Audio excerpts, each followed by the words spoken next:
Hello friends, வணக்கம். Welcome back to Happy Home Makers Kitchen. எல்லாரும் நல்லா இருக்கீங்களா? இன்னைக்கு ஈஸியா செய்யக்கூடிய ஒரு பாசிப்பருப்பு முறுக்கு எப்படி செய்யறதுன்னு பார்ப்போமா? வாங்க. எல்லா ஊர்லயும் மாவு மிஷின் இருக்காது, மாவு அரைக்கிறதுக்கான வசதி இருக்காது. ஸோ அந்த மாதிரி இருக்கிறப்ப கூட செய்யக்கூடிய ரொம்ப ஈஸியான முறுக்கு வெரைட்டி இது. புரோட்டீன் சத்து நிறைந்தது, கரகர முறுமுறுன்னு செம டேஸ்டாகவும் இருக்கும். இந்த தீபாவளிக்கு மட்டும் இல்லை, ஒரு டீ டைம் ஸ்நாக்காக கூட நீங்கள் இதை செய்யலாம். வாங்க இதை இப்போ எப்படி செய்யறதுன்னு பார்ப்போம். அரை கப் அளவுக்கு பைத்தம்பருப்பு எடுத்திருக்கேன். அதை நல்லா களைஞ்சிட்டு நல்ல குழைய வேக வச்சு எடுத்திருக்கேன். இதை இப்போ நம்ம நல்லா மிக்சியில் போட்டு நல்ல பேஸ்ட் மாதிரி அரைச்சி எடுத்துக்கலாம். தண்ணி எதுவும் சேர்க்க வேண்டாம், சும்மா அரைச்சி எடுத்துகிட்டு வந்துடுறேன். இந்த மாதிரி நல்ல பேஸ்ட் மாதிரி அடித்து எடுத்துக்கோங்க. நம்ம எந்த கப்பில் பைத்தம்பருப்பு அளந்தோமோ அதே கப்பில் நம்ம ஒரு கப் அளவுக்கு அரிசி மாவு எடுத்துக்கலாம். இப்போ நான் அந்த அரை கப்பில் ஒரு கப் அளவுக்கு தான் பைத்தம்பருப்பு போட்டு வேக வச்சு எடுத்தேன். ஸோ இந்த அரை கப் அளவுக்கு அரிசி மாவு அதையும் இதோடையே சேர்த்துக்கலாம். தேவையான அளவு உப்பு சேர்த்துக்கோங்க. 1 டீஸ்பூன் அளவுக்கு பெருங்காயம் சேர்த்துக்கோங்க.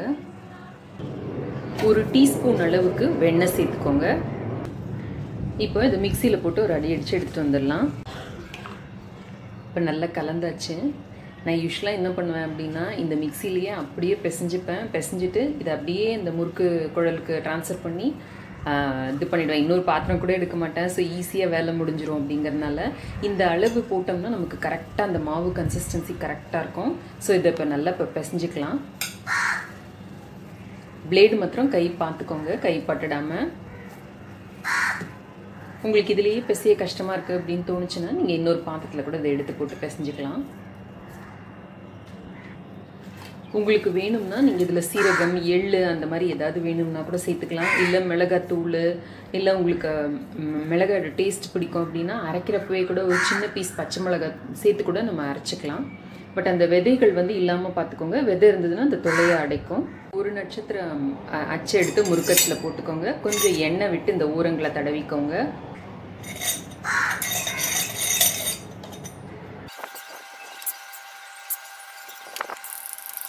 ஒரு காட்டன் துணியில் நம்ம இப்போ இந்த முறுக்கை பிழிஞ்சிக்கலாம். இந்த மாதிரி பிழிஞ்சு வச்சுக்கிட்டோம் அப்படின்னா எடுத்து நமக்கு சுடுறதுக்கு வசதியாக இருக்கும். சில நேரம் நம்ம மாவு கொஞ்சம் ட்ரையாக இருக்கிற மாதிரி இருக்கும்.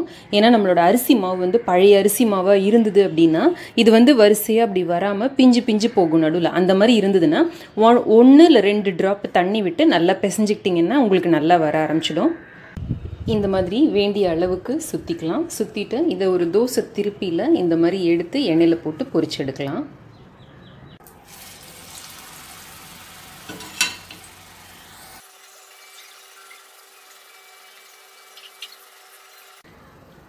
இப்போ நம்மளோட பாசிப்பருப்பு முறுக்கு தயார். எண்ணெயில் செய்கிறப்ப எப்போவுமே தூசி இருந்ததுன்னா வெடிக்கும். ஸோ கவனமாக செய்ய வேண்டியது ரொம்ப ரொம்ப இம்பார்ட்டண்ட். ஒரு சின்ன பீஸ் முறுக்கோ இல்லை ஒரு முறுக்கோ போட்டு முதல்ல பார்த்துட்டு வெடிக்குதா என்னங்கிறத செக் பண்ணிட்டு பாக்கி முறுக்க போடுங்க. எல்லாத்தையும் ஒன்றா போடாதீங்க. மாதிரி அந்த எண்ணெய் சட்டியை மூடுறதுக்கு ஒரு மூடி எடுத்து ரெடியாக வச்சுக்கோங்க. இன்கேஸ் ஏதோ ஒரு ரீசன்னால வெடிச்சுது அப்படின்னா உடனே இதை போட்டு மூடிட்டு கேஸ் ஆஃப் பண்ணிட்டீங்க அப்படின்னா நம்ம மேலே அடிப்படாமல் இருக்கும். வீடியோலையும் நான் சொல்கிற மாதிரி தான் தோசைக்கல் எடுத்து வச்சுக்கிட்டோம் அப்படின்னா நமக்கு தேய்க்கிற வேலை மிச்சம். எண்ணெயும் இதில் வந்துடும் நமக்கு எடுத்து வைக்கிறப்ப. எப்பவும் மிதமான சூடில் இருக்கிற மாதிரி பார்த்துக்கோங்க. துணியில் ரொம்ப நேரம் வச்சிடாதீங்க. வச்சிங்க அப்படின்னா காஞ்சி போணுச்சுன்னா இந்த மாதிரி பிரிஞ்சு போயிடும். போட்ட உடனே எடுத்து போட்டிங்க அப்படின்னா தான் சரியாக இருக்கும். ஸோ ஒரு ஈடு நீங்கள் பிழிய ஆரம்பிக்கிறப்ப அடுப்பை ஆன் பண்ணினீங்க அப்படின்னா அது முடிச்ச உடனே அதை எடுத்து போட்டு பொரிச்சிட்டு கேஸ் ஆஃப் பண்ணிட்டு திரும்ப அடுத்த ஈடு பிழிஞ்சிங்கன்னா சரியாக இருக்கும். இந்த ரெசிபி உங்களுக்கு ரொம்ப பிடிச்சிருக்கும்னு நினைக்கிறேன். பயனுள்ளதாகவும் இருக்கும்னு நினைக்கிறேன். இது அவசியம் ட்ரை செய்து பாருங்க. ட்ரை செய்து பார்த்து எனக்கு உங்களோட கமெண்ட்ஸையும் ஃபீட்பேக்கையும் கீழே இருக்கிற கமெண்ட் செக்ஷன்ல எழுதி அனுப்புங்க. இந்த வீடியோ பிடிச்சிருந்ததுன்னா லைக் பண்ணுங்க. நம்ம சேனலுக்கு சப்ஸ்கிரைப் பண்ணி ஹாப்பி ஹோம் மேக்கர் குடும்பத்தில் ஒரு அங்கத்தினராக சேர்ந்துருங்க. இணைந்திருங்கள். ஹாப்பி ஹோம் மேக்கருடன் என்னாலும். நன்றி, வணக்கம். ஆரோக்கியமான சமையல், ஆனந்தமான வாழ்க்கை.